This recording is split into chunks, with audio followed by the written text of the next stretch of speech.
allowed into the billiard room if you were not 18 years old. And it was a place, it was always next to the bar in a club.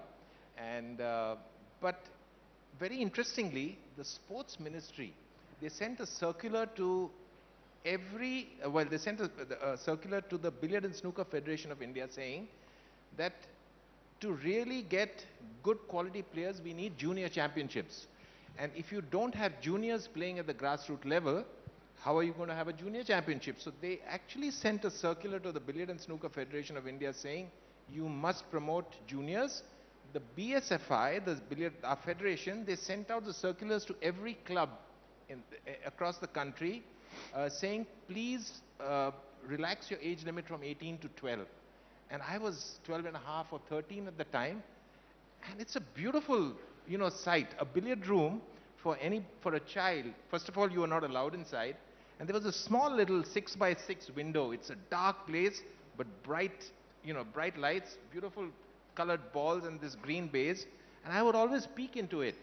And when I got the chance, when that circular was put on, I just went and I was tall enough and I started playing. And I just took to it like fish to water. And I used to actually swim as a junior. I was a state level swimmer. I represented Gujarat state in the junior swimming championships. But at the age of 13, within a year, I had stopped playing every other sport. And by the age of 15, because there was a junior national championship, the first time ever it was held in Jamshedpur in 1976. So as a 15-year-old, I went and I won the first ever junior national billiard championship that was held. And then things just, you get some confidence, and you start taking the sport seriously. But my dad, he was an air traffic controller, and he got transferred to Ahmedabad, and he said, listen, buddy, and I started playing like 5-6 hours a day. He said, hello. By the time I was 15, 16, he said, you play as much as you want, but must get a first division. In those days, it used to be first division, 60% mark. He said, for your 10th and 12th, you have to get 60%. And I would put my cue aside for 2 months, just before the board exam, and I'd get 60.01, 60.02. And he'd say, no problem, continue to play. And I continued to play. I graduated with economic honors, and then I did my MBA as well. But it really became a profession when I was in my first year of my MBA. I got D's in about 6 subjects, but I was playing billiards at a very high level. I defeated Michael Ferreira, and that's when it really became a profession. So, great. Yeah, that's terrific story and inspiring as well. Vishy, when I was growing up, we never had a grandmaster. In fact, I think when somebody made it to international master, that was news. What brought you to chess? We've heard what the other 2 guys' fathers did. What did your father do? And how did you start taking up chess, and how did you get so good at that? So I'm the youngest in my family, and one day when I was 6 years old, I walked into a room and my elder brother and sister were playing chess. So the first thing I did was to go and pester my mother, because of course you wanted to join in. So I went and pestered my mother to teach me. I was lucky my mother was a good chess player. She came from a family where they all played chess. So a lot of my uncles played chess at university and so on. And she taught me how to play. Then I guess they waited for a couple of months, and they must have noticed that I kept going back to the chessboard and trying to apply what she had taught me and so on. Then they thought, well, maybe he's interested. And my sister, near her college, there was a chess club.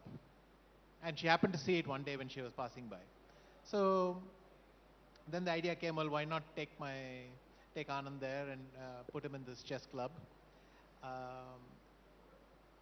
It turned out this was India's strongest chess club, the Tal Chess Club. It was in the Soviet Cultural Center in Chennai, and all India's international masters were regular visitors there. They'd come and go, and it was a small chess community, but a very passionate one. Many people who still are active in the world of chess and so on. You always need these people, this engine at the beginning to start. So I joined that chess club. So I would describe it as a set of lucky coincidences. Sometimes you need luck, even on the board, but I needed it off as well. So first thing is I had a family member who knew how to play chess. 30, 40 years ago, that was 90% of the requirement for you to become a chess player. Because you couldn't look it up. You couldn't just find a book somewhere. You'd have to go to a specialized library and find a place where maybe they had it, and then you could look up the rules. Now, of course, it's so trivial because within 5 seconds with your phone, you can have the rules of chess there, and an app maybe to even test yourself. But these were very crucial milestones. The second one is, of course, that my sister happened to stumble on the strongest chess club. Then my dad got an assignment in the Philippines. And so we moved there. And this was when I was 9 years old. And the Philippines was having a kind of chess boom then. So again, a lucky coincidence. My mother got me restarted in chess, and by the way, also tennis. So I used to play a little bit of tennis back home, and then kind of continued my weak attempt at tennis in Manila as well. And but the chess thing was harder to find. So my mother did one thing. She knew that Asia's first grandmaster was a man called Eugene Torre. She literally took out the phone book, went to Torre, and started calling each one. Luckily, I think within the first 3, we stumbled on Eugene Torre, but the man listened to her patiently and said, actually, I'm his elder brother, but I know a good chess club which your son can join here. More important, the Philippines actually had a daily chess show on TV where they would show a game that had been played somewhere around the globe. So this was fantastic because you didn't have access to these games. But they would find a game played somewhere around the globe. They would show it to the audience with explanation. They would analyze it and then say, this is the reason this grandmaster did this and that, and so really high-level education. And at the end of the show, they would give a puzzle. You had to solve it and mail in your answer. At the end of the next show, they would put all the correct answers that they'd received into a box.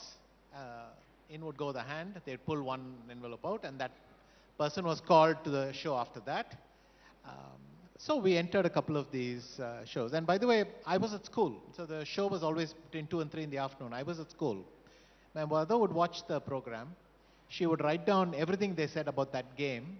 Then she would note down the puzzle. And when I came back after I finished my homework, she would show it to me. So both my parents were very supportive, but hard to emphasize just how much my mother, and accompanying me everywhere, taking me to all sorts of tournaments and so on. So very crucial part. Eventually we won a prize, then we won it again, and I think after I won 5 or 6, and the prize was always a chess book, which was very, very valuable. So I think after I won several attempts, they invited me to the back of the studio where they had their library, and they said, help yourself to all the books you want, but please don't send any more answers. And when I got back from the Philippines, I went back to the same chess club and continued. I then remained a strong junior, one of the strong juniors in Tamil Nadu for a couple of years, with no real sign of breaking away. Then in 1983, I played, during the summer holidays, I played a tournament in the chess club. And then I went to the national team championship. Somebody, in fact, SP Balasubramaniam had sponsored a team of juniors to go and play in the team championship. An exception is made for us. And I started winning everything, and I still don't know why exactly. Suddenly my level jumped. So I won this tournament. I won the top board prize in Bombay. And then I got a chance to go for the national level. I qualified. So within the space of 3 months, I went from becoming a decent junior to being able to represent India everywhere in the sub-junior, junior and men's events. A magical, really magical period where doors opened and suddenly I got to play at a very high level. Two quick things to wrap up. A similar thing happened in '87 where I finished my school exams. So just like Geet, I had to stop chess for 3 months to catch up. I wrote my exams and then I started to play chess again. A few months later, I won the World Junior Championship, the first Asian to do that in Baguio. I know that Geet won a World Billiards Championship just around the same time, so that was a nice coincidence. And then the end of that year, I became a Grandmaster. So in chess terms, that was another big breakthrough year for me. And the question of when I decided to become a chess player, I think I probably decided to become a chess player at the age of 6, and I was dreading the moment when I would find a good reason that I should not continue, but it never came. I think that's maybe the better way to put it. Leander Paes, now we've heard about how much the nation owes to Vishwanathan Anand's mother, but we all knew about your father. I mean, he was an Olympic hero and a sporting champion. How come you didn't take up his sport, and how did you get into tennis? I was a bit concerned about what not just my dad was doing at the Olympics in '72, but what my mom was doing. Because in 1972, both were at the Olympics. I was born to a Bengali mother who was 5 foot nothing in height, and she captained the Indian basketball team. Mother, like most Indian women, have great intuition, great leaders of the pack. My mom knew every single teammate's children's birth dates, and she just kept the team together. My dad, on the other hand, was Portuguese Goan descent, 6'3", center half of the Indian 1972 Munich Olympics team. But what concerned me most was not just the genetics that they passed on, but at the Munich Olympics, for a few of you who remember, Palestinian terrorists took Israeli athletes hostage. The games were shut down for 4 days. 10,000 athletes in the Olympic Village are housed along one street in alphabetical order by country. So India was bang opposite Israel. So the German army was in, Sashi. They had boarded down the Indian windows, boarded down the doors, removed the televisions, removed the newspapers. No athletes were allowed outside the village, and no civilians were allowed in. I guess they had nothing else better to do because I was conceived in those 4 days.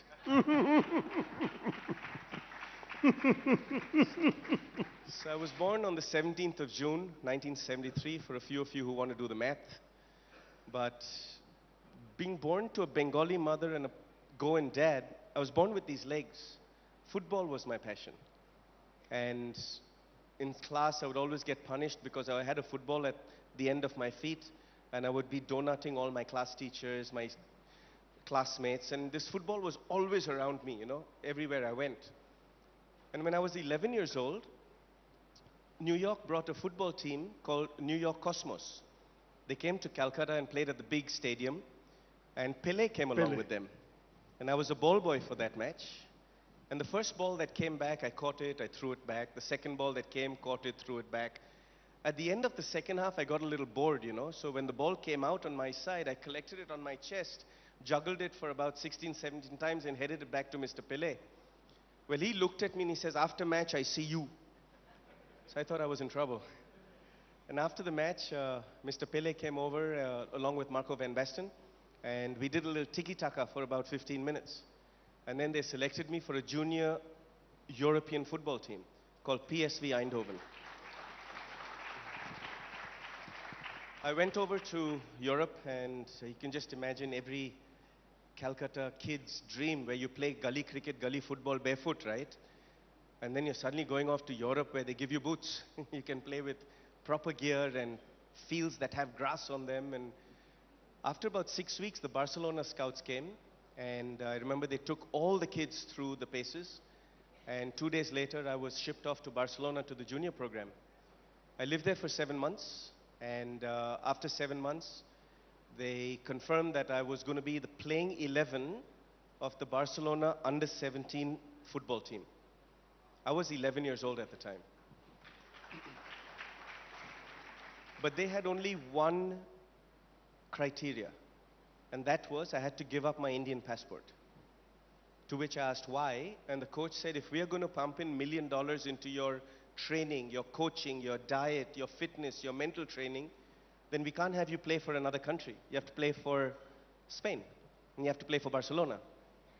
So like a good Indian boy, I turned to him, Sashi, and I said, I have to go home and ask my mummy and daddy. Well, the next morning at 5:30, when I was leaving the academy, the coach came over to bid me farewell, and he said to me, I know you're not coming back. So I said, why do you know that? He said, no 11-year-old kid packs his bag in the room so well. You've not even left one toothbrush. You've not even left one shirt, nothing. I know you're not coming back. And if you leave Barcelona today, give up football. Because we are the #1 football academy in the world. So I came back to Calcutta, and I remember sitting in my parents' dining table. I always sat on my dad's left, because mom sat on dad's right.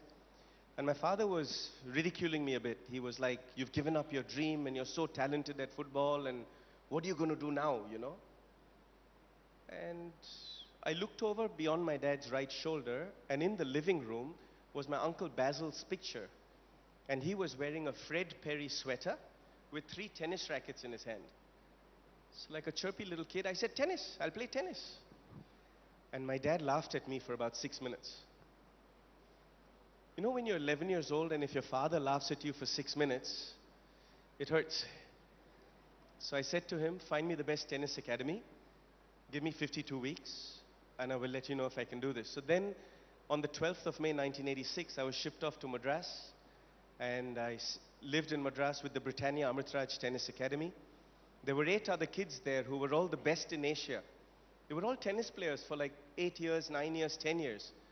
And I felt so out of place the first year because those kids wore collared shirts. My football shirts had a V-neck. They wore short sleeve, I had no sleeves. They wore long shorts, I had short shorts. And they wore short tennis socks, I was wearing long football stockings, so I was a complete outcast. And every day they would beat me 6-love in practice. And on the 12th of May 1986, actually, when my dad dropped me to Madras, he gave me a 100-page letter. And he was writing that letter for 6 weeks before I went there. And the first paragraph and the last paragraph of that letter read the same, but the rest of the 99 pages was about how my mother and my father were separating and going their own ways. I didn't know how to make myself a sandwich at the age of 11. But every morning we'd wake up at 4:30 in the morning, practice would start at 5 o'clock, go till 8 o'clock. From 8 to 9 in the morning we had an hour for breakfast and a shower. 9 to 3:30 we studied at the Madras Christian College. 4 o'clock back on the court again till 7:30. And then we'd come back an hour for dinner. And then between 9:30 and 10:30 the famous Indian thing, homework. And then at 10:30 when the boys would go to sleep, I would put candles in front of a full-length mirror that I requested for. I'd lock my door of my bedroom, and I'd do 10,000 skips every night. I'd do 300 push-ups every night. I'd do 3,500 sit-ups every night. And that took 1 hour. And the second hour, I shadow practiced my forehand down the line, backhand cross court, topspin forehand, slice backhand, quick volleys, low volleys, and then smashes. And then after I'd finished that, after 2 hours, I'd sit up and read my parents' letter. And I would not sleep much that first year. I cried myself to bed for 365 days. Until I realized that tennis was the only vehicle I had to become a man. And that's what that first paragraph and the last paragraph said. My dad said, tennis is your vehicle to become a man. I blamed myself as a young boy for my parents' separation. I held myself very responsible for the hardships that my 2 sisters were going through and my parents were going through. So those years, 1986, 1987, 1988, were really tough. But after 5 years of this hard work, I won Wimbledon for you for the first time.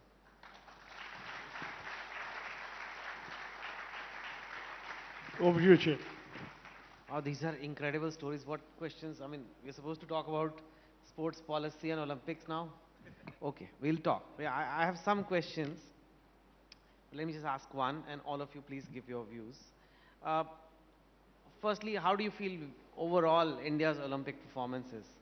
Is it you feel we are doing quite well, or compared to the stature of the country, is our medals haul not as great? And specifically, how in some sports in Olympics have a lot more medals than others? Like hockey, there's a whole team of people, but there's finally one medal. But swimming, I don't know, there are dozens of medals. Diving, there are lots of medals. Gymnastics, there are lots of medals. And we haven't won in those.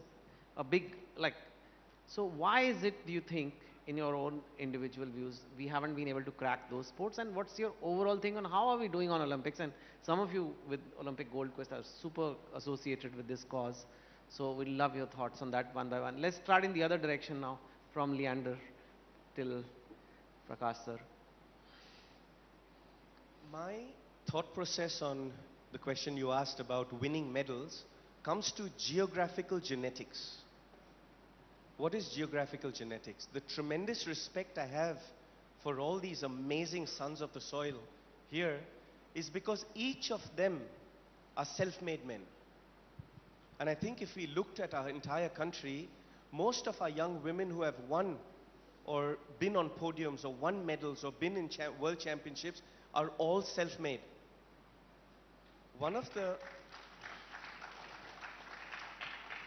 I believe India has tremendous potential in sport. And I believe that India can be a powerhouse as a nation by using sport to empower the youth, using sport to empower a quality of life. The session before us was about quality of life, and I was sitting there and seeing how relevant these champions on the dais are. If we learned the lessons of how they mastered their craft, but more importantly, how they mastered mental health, emotional health, physical fitness, I feel by imparting that knowledge to the youth and scouting talent at a young age. I believe in India we start very late with our talent. We're waiting until we're 8 years old, 10 years old, 12 years old, 15 years old. I mean, I would have loved to have played Wimbledon with Vishy Anand if he had taken to tennis, right? Can you imagine that partnership? His brains and my brawn would have been pretty good. But if we can, as a nation, look at sports science about testing DNA, genome testing, and looking at a child's potential height, potential bone density, potential muscle density, and by the age of 8 or 9, putting them into disciplines that fit their geographical genetics. I think that's how champions can be made in our country. And obviously it's a much longer answer, but that's the start. Sir, Rishi sir.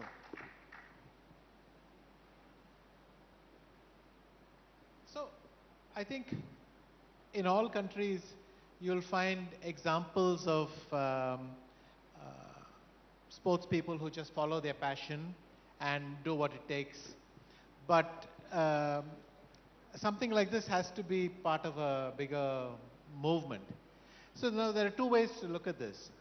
One is a highly specialized model where there exist institutions that funnel, first identify talent and then funnel them in the proper direction and so on. But actually I believe a more natural model is a country where people passionately and enthusiastically engage in sport.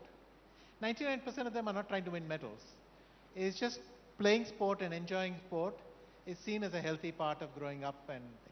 And if you work backwards, then that also means that such a country will have some sporting facilities at every village and so on. And you can,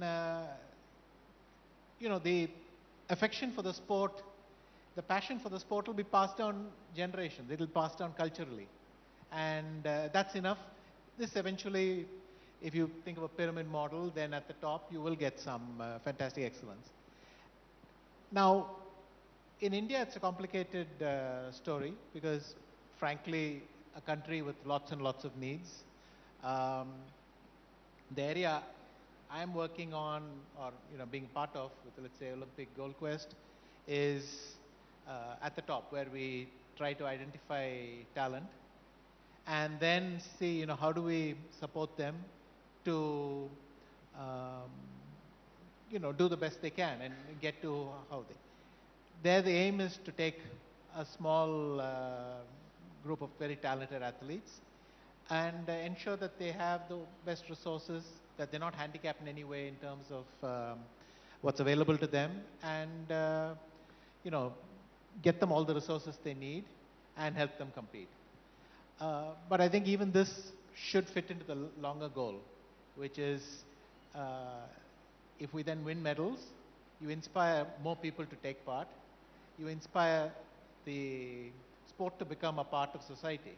Because ultimately, when I want someone to play chess, I want them to enjoy chess, I want them to gain the mental habits that you will get from chess.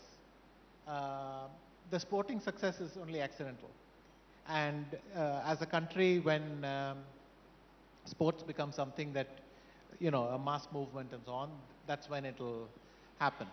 But with my experience on the board of OGQ, when I started my own academy, the West Anand Academy, I followed a similar model. I tried to identify the most promising juniors and give them the support I thought I needed. I tried to imagine myself at their age and what it is I would want to tell them then, and that's the kind of thing.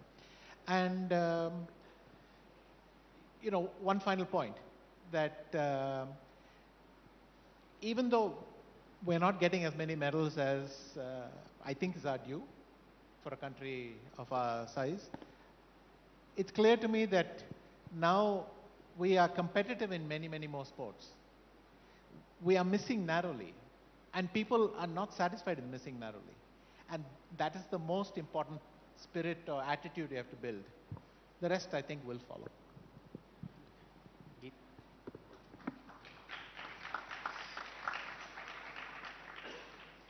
So, I think I'm going to take up both what Leander said was about geographic genetics. I believe is a fairly important part of our of the reason why we are not producing caliber performances at the Olympic sporting environment.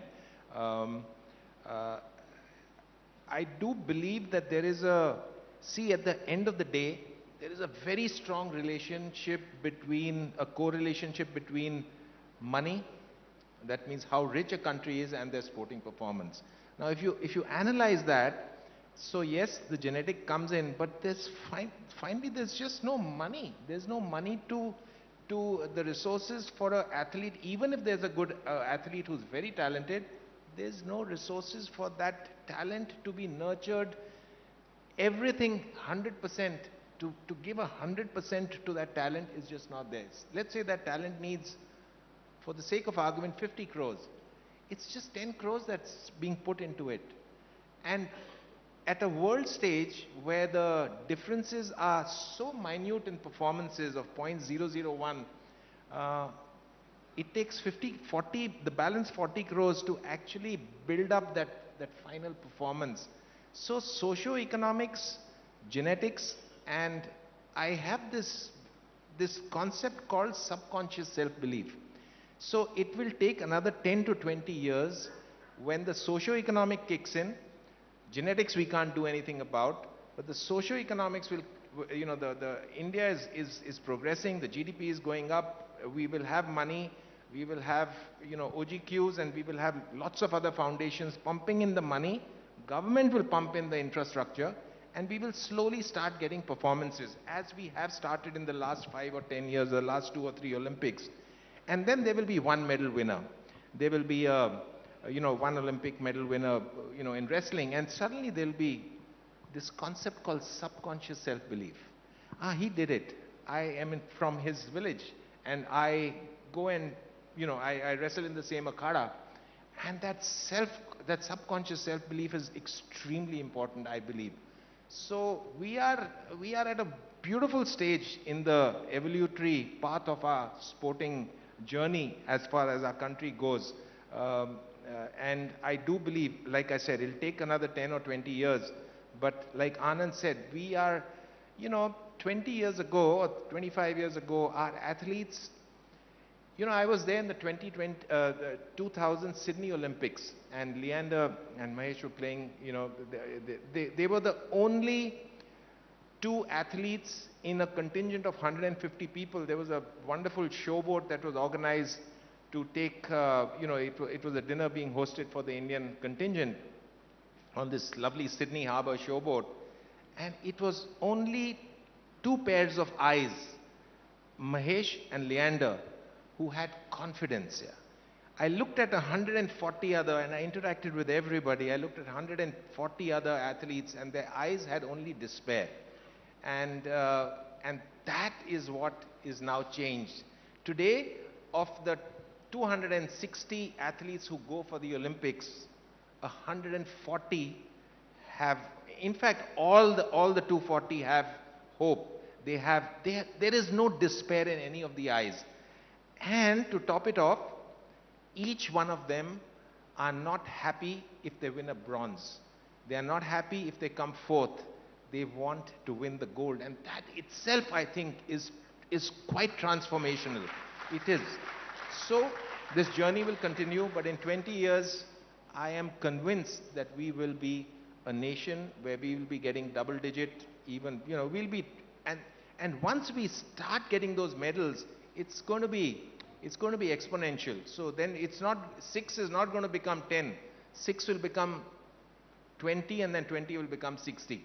So I think that's what I see of Indian sport. Yeah. I completely agree with all the three of them.